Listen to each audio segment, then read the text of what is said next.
The 42nd chapter of the book of Isaiah in the Bible clearly foretells the coming of an Arabian prophet, specifically Prophet Muhammad, peace and blessings be upon him.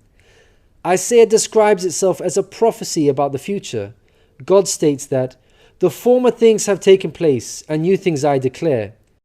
God starts the chapter by drawing our attention to a very special person that he will send.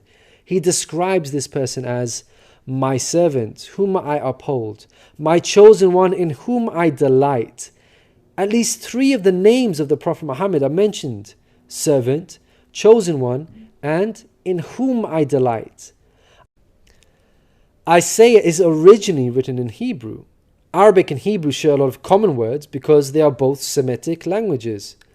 Isaiah uses the Hebrew word ebed for servant. The Arabic word for servant is abd. Prophet Muhammad is known as God's servant. In Arabic, Abdullah. Chosen one is Mustafa in Arabic. This is another of the names of the Prophet Muhammad. The one in whom God delights in shows that this person is beloved to God. Habibullah in Arabic, which means beloved of God, also happens to be one of the Prophet Muhammad's names. In Isaiah, God also reveals the location of this special person. He states, "Let the wilderness and its towns raise their voices. Let the settlements where Kedar lives rejoice." Out of all the nations on earth that God inspired Isaiah to mention, he chose to highlight Kedar's location, so we should pay special attention.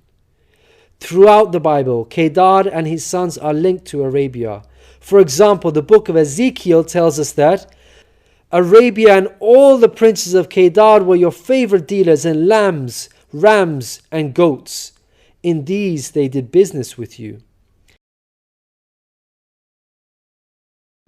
In Isaiah, God goes on to narrow the location down further to a specific city within Arabia. He states that the people of Selah should sing for joy. Let them shout from the mountaintops. The place Selah pinpoints the exact location in Arabia. The place being spoken of is the city of Madinah in Saudi Arabia, because Selah is the name of a famous mountain in Madinah. Medina was the city of the Prophet Muhammad. An important point worth mentioning is that historically we know there was a presence of various Jewish tribes in Medina before the advent of the Prophet Muhammad. Both Jewish historians and Islamic history records this fact. The question then arises, why were there numerous Jewish tribes within Medina? The answer is that the learned Jews were aware of this prophecy in Isaiah and were anxiously awaiting the coming of a new prophet. Islamic history records the fact that whenever a dispute arose between the Jews and the Arabs in Medina, the Jews used to taunt their pagan Arab neighbors by saying, "When our prophet arrives, we shall obliterate you." The Quran also affirms this. God says, "Is it not a sign to them that the learned men of the children of Israel knew it as true?" In Isaiah, God informs us that the special person will bring something new. Mankind is told that we will sing to the Lord a new song, His praise from the ends of the earth. The statement "a new song" means a new law, a new way of worship. This is exactly what Islam represents. The emphasis on the new song here is singing the praise of God all over the earth. The Quran opens with the statement, "Praise be to God, Lord of the worlds," and is recited by Muslims all over the world during prayers every day. The new song cannot refer to Jesus because he did not bring about anything new. Rather, he confirmed the law of Moses that was already there. In the Gospel of Matthew, Jesus said, "Think not I am come to destroy the law or the prophets. I am not come to destroy, but fulfill." Jesus obeyed and followed the law of Moses throughout his life. Jesus didn't sing a new song. He sang the same song of Moses, the Torah. Moreover, the disciples of Jesus also followed the law of Moses, even after Jesus departed. In the book of Acts, we are told that the disciples looked to the Torah for guidance. For the law of Moses has been preached in every city from the earliest times. In Isaiah, God emphasizes the universal mission of the coming person by mentioning that he will be made a covenant for the people and a light for the Gentiles. Gentiles means non-Jews. The Quran confirms the Prophet Muhammad, peace be upon him, was sent to the whole of mankind, Jews and Gentiles alike. In the Quran, God tells us, "We have sent you, O Prophet, as a bearer of glad tidings and a warner for the whole of mankind, but most people have no knowledge." The verse in Isaiah cannot apply to Jesus, because in the Gospel of Matthew, Jesus said, "I was sent only to the lost sheep of Israel." In Isaiah, God further states that he will lead the blind by ways they have not known. Along unfamiliar paths I will guide them. The pagan Arabs at the time of the Prophet Muhammad fit this description perfectly, because they had not been sent a messenger prior to Muhammad. The Quran bears witness to this. God states that Muhammad was sent to warn a people to whom no warner has come before.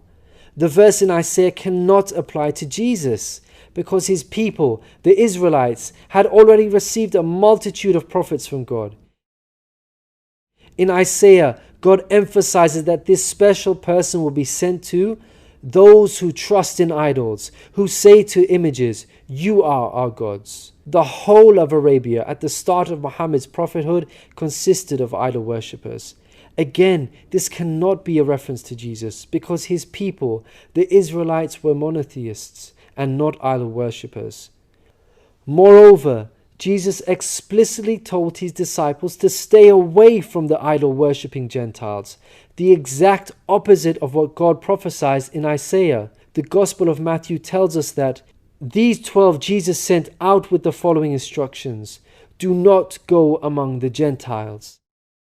In Isaiah, God states that this special person will be a warrior and will go forth as a mighty man. He shall stir up jealousy like a man of war. He shall cry, yea, roar. He shall prevail against his enemies. Throughout history, God has dealt sternly with those who are sent guidance and persist in disbelief.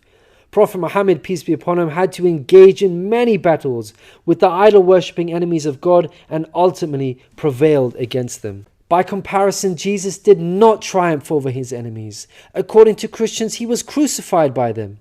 Moreover, Jesus wasn't interested in fighting. He was not a man of war. He was a pacifist, according to the Bible. He said such things as, "For all who draw the sword will die by the sword," and "My kingdom is not of this world. If my kingdom were of this world, then would my servants fight." In Isaiah, God gives us a list of momentous achievements for this special person. Chief of these is that the idol worshippers will be turned back in utter shame. Not only did the Prophet Muhammad conquer Mecca, the pagan capital of Arabia, but by the end of his life, in just 23 short years of prophethood, Arabia had shunned idol worship and now worshipped the one true God of Abraham. This cannot apply to Jesus, as it was Christians themselves who were humiliated and greatly ashamed for hundreds of years after Jesus. They were persecuted at the hands of the Roman Empire, who were idol worshippers. They executed some of the apostles of Jesus, such as Peter and Paul. Christians were tortured and even fed to the lions. Finally, Isaiah closes with an admonishment from God. "Hear, you deaf. Look, you blind, and see. You have seen many things, but you pay no attention. Your ears are open, but you do not listen. Which of you will listen to this or pay close attention in time to come?" It seems clear that the deaf and blind God is talking about in this verse are those who reject Prophet Muhammad, peace be upon him. Who among you will heed God by acknowledging him? Who will listen and pay close attention in time to come? الذين يتبعون الرسول النبي الأمي الذي يجدونه مكتوبا عندهم في التوراة والإنجيل يأمرهم بالمعروف